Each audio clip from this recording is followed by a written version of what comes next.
Hi friends. කුරකන් කියන්නේ calcium සහ fibre ගොඩාක් තියෙන කෑමක්නේ. හැබැයි ඒක කිව්වොත් අපේ බබාලා කැමති වෙනවද? නෑනේ.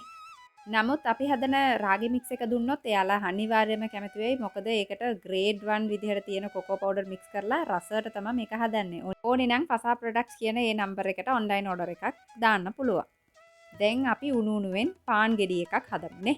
ඒකට හෝනි වෙනවා ඊස්ට්, ඊට පස්සේ සීනි, මද රස්න කිරි. ඔක්කොම දාලා 10 මිනිත්ස් විතර ඊස්ට් එක ඇක්ටිවේට් කරගන්න ඕන. ඊට පස්සේ පිටි ගන්න, ඒකට බිත්තරයක් දාන්න, තෙල් චුට්ටකුයි මේ ලුණු චුට්ටකුයි දාගන්න.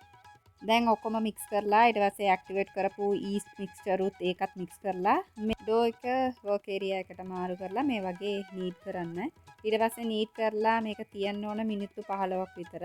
ඊට පස්සේ යාලට පාන් හදන්න පුළුවන්. පාන් හදනකොට මේ පෑන් එක තියෙනවනේ ඒ ගානට තමයි මේ වගේ හදන්න ඕන.